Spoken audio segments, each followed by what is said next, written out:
ఎంతో ఉత్సాహంతో తీసినటువంటి ఈ సినిమా ప్రొడ్యూసరు నాకు బాగా తెలుసు, కొత్త డైరెక్టరు, మ్యూజిక్ డైరెక్టరు అర్జున్ చాలా సీనియర్.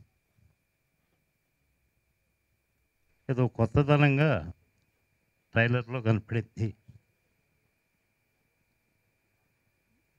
సినిమా తీసేవాళ్ళకి ప్రోత్సాహంగా ఉండాలి అంటే సినిమా కనీసం పెట్టుబడి రిటర్న్ వచ్చే లెవెల్లో ఉంటే మంచిది, ఉండాలని ఆశిస్తూ. టైటిల్ బాగా సెలెక్ట్ చేసుకున్నారు మీ దర్శకులు రాము గారు. మరి మీరు కలిసి బాగా చేశారని చెప్పాను. ఎందుకంటే రాము గారు ఆయన మంచి అంటే నటనా రంగంలో అనుభవం ఉన్న వ్యక్తి. నాటకాలు ఎన్నో రచన అనుభవం ఉన్న రాము గారు మంచి కసితో తీస్తున్న సినిమా.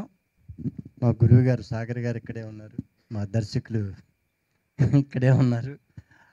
ఆల్మోస్ట్ చిన్న సినిమాలే సుమారు నేను యాక్ట్ చేసిన 300 చిత్రాల్లో చిన్న సినిమాలే 150 చిత్రాలు ఉన్నాయి నావి. కాబట్టి చిన్న సినిమా అంటే ముందు పరిగెత్తే నేనే. నన్ను డబ్బులు తక్కువ అడగడం, తక్కువకి చేయమని రిక్వెస్ట్ చేయటం, నేను చేస్తూ ఉండడం సంభవిస్తోంది. ఇటీవల కాలంలో చిన్న ప్రోత్సాహం పెరిగి కొద్ది డబ్బులు పెంచాను, ఏమనుకోవద్దు. కాకపోతే నేను అనేది ఏంటంటే ఇప్పుడు చిన్న సినిమా తాలూకు శకం ప్రారంభమైపోయింది ఆల్రెడీ. మీరు గమనించే ఉంటారు. ఇది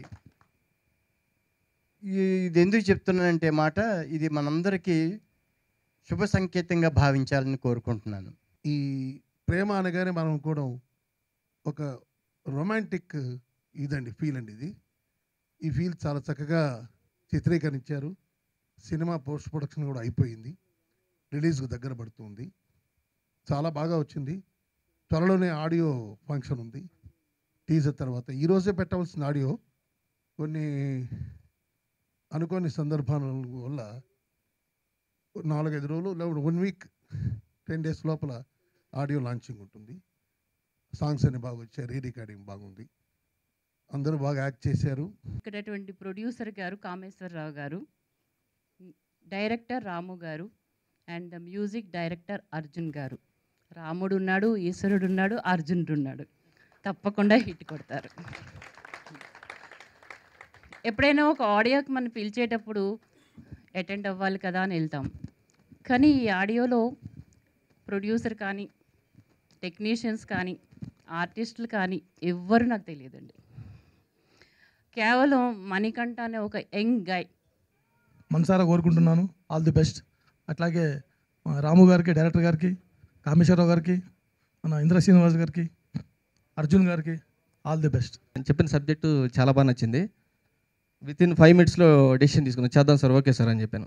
బట్ ఆయన ఇలా ఇంత అడ్వాన్స్ అది ఇది అన్నారు. ఓకే సార్ అని చెప్పి బట్ పోయి నేను ఫాస్ట్ డెసిషన్ తీసుకుంటే ఏదైనా ఫాస్ట్ డెసిషన్ తీసుకొని ఒక 5 minutesలోనే సార్ ఓకే సార్ చేద్దామని చెప్పి సార్ ఓకే అని చెప్పేసి తర్వాత షూటింగ్ ఒక సార్ సబ్జెక్టు రెడీగా ఉందా, స్క్రిప్ట్ రెడీగా ఉంది సార్, రెడీగా ఉందమ్మా బాబు అన్నాడు. సరే 1 monthలో షూటింగ్కి వెళ్దాం సార్ అన్న. సో అలా స్టార్ట్ చేసాం. సో ఇది యాక్చువల్గా ఏంటంటే సార్ కొంచెం సబ్జెక్ట్ స్క్రిప్ట్ను కొంత ఒక 3 months ఆయన స్టడీ చేసి సబ్జెక్ట్ స్క్రిప్ట్ తయారు చేశారు. బట్ దీంట్లో ఏంటంటే నేను మా ఫ్రెండ్ ఒకడు ఒరిస్సాలో ఉన్నాడు అనమాట, కాంట్రాక్ట్ ఫీల్డ్కి వెళ్ళాడు అనమాట. సార్ ఇలా సబ్జెక్ట్ ఇలా ఉంది, అక్కడ జరిగిన సంఘటన ఒకటి నాకు అంతకుముందు ఒకసారి చెప్పారు అతనమాట, అక్కడ ఏం జరిగింది ఆ విలేజ్లో. సో అది చెప్పి సార్ ఇలా ఈ సబ్జెక్ట్ని జస్ట్ కన్వర్ట్ చేసి కొన్ని మనం మసాలాలు యాడ్ చేస్తే ఒక సబ్జెక్టు చాలా బాగుంటుంది సార్, వండర్ఫుల్గా ఉంటుంది. ఇంతవరకు తెలుగు తమిళ్లో సో ఇలాంటి సబ్జెక్ట్ రాలేదు. సో మంచి సబ్జెక్ట్ వస్తే మనకు సక్సెస్ వస్తుంది. చిన్న సినిమా అయినా పెద్ద సినిమా అయినా అది మనం చేసే ప్రయత్నాన్ని బట్టి ఉంటుంది అన్నట్టుగా సార్కి చెప్పాను. ఆయన ఓకే అని చెప్పి సబ్జెక్ట్ని కరెక్ట్గా నేను అనుకున్నట్టు చేశారు. వేదికను అలంకరించిన పెద్దలకి, మా గురుగారు సాగర్ గారికి, అట్లాగే అర్జున్ గారు అంటే నాకు చాలా ఇష్టం, ఆయనతో చాలా ప్రయాణం చేశాను. అట్లాగే ఇక్కడున్న మా వైజాగ్ వాస్తవ్యులు, మా గురువు గారు కొండవలస గారు అంటే నాకు చాలా చాలా చాలా చాలా ఇష్టం. నేను తీసిన సినిమాలో సోల్జర్ సినిమాలో ఆయన ఒక ముఖ్య పాత్ర కూడా వేశారు. అలాగే సోల్జర్ కూడా అర్జున్ గారు మెయిన్ మ్యూజిక్ అర్జున్ గారే నా ఫిల్మ్కి. నుంచి ఇక్కడ సినిమా దాకా తీసుకొచ్చిన నా ప్రేక్షక దేవుళ్లకు శిరస వంచి పాదాభివందనం చేసుకుంటూ తర్వాత వేదికను అలంకరించిన పెద్దలందరికీ నమస్కారాలు తెలియజేసుకుంటున్న మిస్టేక్ అయిందండి. కెమెరామెన్ నారాయణ గారి పేరు రాలేదు. ఆయన నా మిత్రుడు. ఆయన కష్టాల్లో ఎండల్లో వానల్లో కూడా వర్క్ చేశాడు. అక్కడ పేరు లేకపోతే నాకు ఇక్కడ తగిలిందండి. కాబట్టి అది నెక్స్ట్ టైం అలా మిస్టేక్ కాకుండా కామేష్ గారు చూసుకోమని పెద్దలందరూ చెప్తూ, అలాగే ఈ సినిమా నేను కొత్త వాళ్ళకి ఎక్కువ అవకాశం ఇస్తానండి. కొత్త వాళ్ళతో తీసి వాళ్ళ టాలెంట్ని బయట పెడితే డైరెక్టర్గా మేము క్రియేట్ అవుతాం. ఆ ఉద్దేశం. ఈ యొక్క సినిమా ఫస్ట్ ఆఫ్ ఆల్ ఈ సినిమా టైటిల్ వచ్చేసి ప్రేమ ఓ ప్రేమ అనేది చాలా క్యాచీగా ఉందండి. జనాల్లోకి వెళ్తుంది. అంతేకాకుండా యథార్థ సంఘటనను తీసుకొని చేస్తున్నారు కాబట్టి ఇది అందరి జనాల్లోకి రీచ్ అవ్వాలని. ఇందాక నుంచి ప్రతి ఒక్క పెద్దవాళ్ళు చెప్తున్నారు చిన్న సినిమా అని. ఒక చిన్న సినిమాని బతికించాలంటే సినిమా తీయటం ఒక ఎత్తే అయితే సినిమాని డిస్ట్రిబ్యూట్ చేయడం అనేది ఒక పెద్ద కీలకమైన అంశం. అది ఈ యొక్క ప్రొడ్యూసర్ కామేష్ గారికి బాలాజీ నాగలింగం లాంటి పెద్దవాళ్ళు సపోర్ట్ ఉండాలి. ఈ సినిమాని మంచి ఏరియాలో డిస్ట్రిబ్యూట్ వెళ్ళాలని కోరుకుంటూ, అంతేకాకుండా ఈ సినిమాకి దీంట్లో యాక్ట్ చేసినటువంటి నటీనటులకు కూడా మంచి పేరు ప్రఖ్యాతులు రావాలి. ఈ సినిమాతో ఇంకా నెంబర్ ఆఫ్ సినిమాలో యాక్ట్ చేయాలని కోరుకుంటున్నాను.